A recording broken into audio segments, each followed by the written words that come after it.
Ngayong araw nag-build ako ng Move and XP farm. So tingnan nyo ito kung paano ko ginawa. Andito yung tutorial at ang gamit. So kung makikita nyo, minuto lang ganyan kadami yung nakuha natin dun sa ating XP or Move farm. So ayan yung ating Move farm, kung makikita nyo yan, tapos na. So pakita ko sa inyo kung anong gamit at tutorial. Let's go. So tingnan nyo na lang, ito ang kakailanganin natin: cobblestone, trapdoor, hopper, and cheese, and slab. Yan, water bucket, tsaka ilaw.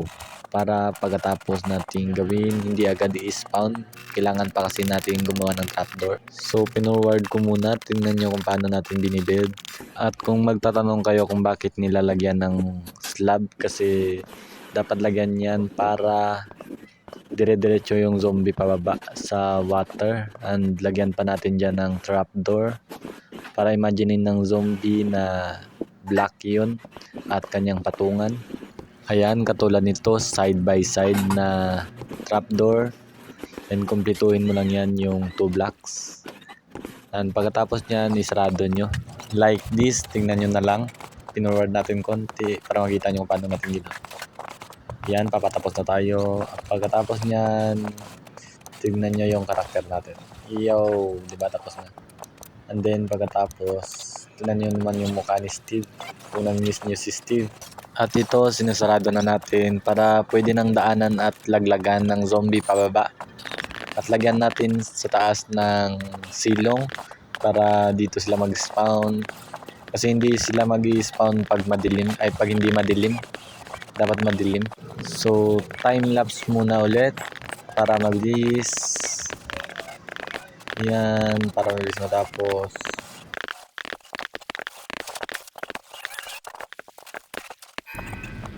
Nilagyan nga muna natin pala ng ilaw para hindi mag-spawn at hindi madilim dito, kasi maglalagay pa tayo ng hopper at chest sa baba dito.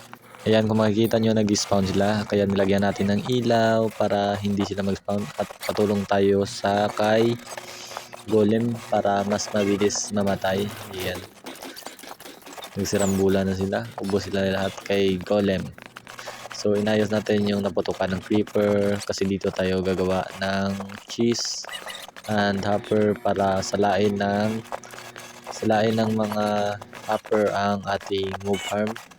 Kasi isang laglag lang yung iba, namamatay agad kasi 22 blocks ang kailangan pababa. Yan, 22 blocks, tandaan nyo, 22 blocks para goods, para one hit lang, or kung hindi ma one hit, mamamatay na agad sila. So let's go. Ayan na, nilalagyan na natin. Kung makikita nyo, kayo na bahala kung paano kayo mag-design, pero may importante may slab dyan para pag may slab hindi malulusutan ng baby zombie, para hindi siya bababa. Ayan, ulit pa natin yan kasi mali yung ating ginawa dyan. Kung makikita nyo, umulit tayo. Ayan, dyan yung sakto sa baba.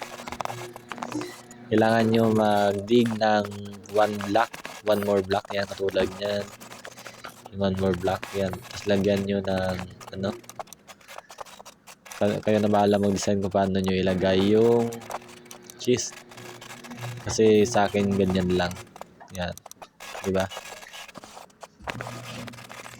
kung sa akin natin yan, diba, kitang kita yung cheese, dalang cheese dyan, at nilagyan natin ng backwood, lalagyan ng backwood para hindi maputukan ng creepers sa likod or ng zombie. So sinimulan na natin kunin yung ilaw para mag-spawn na yung mga zombie dito sa loob. At kung makikita nyo, ayan na, tapos na.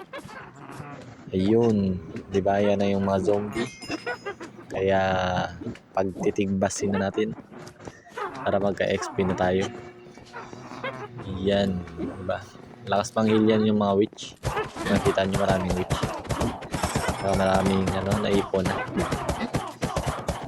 Saglit lang yan.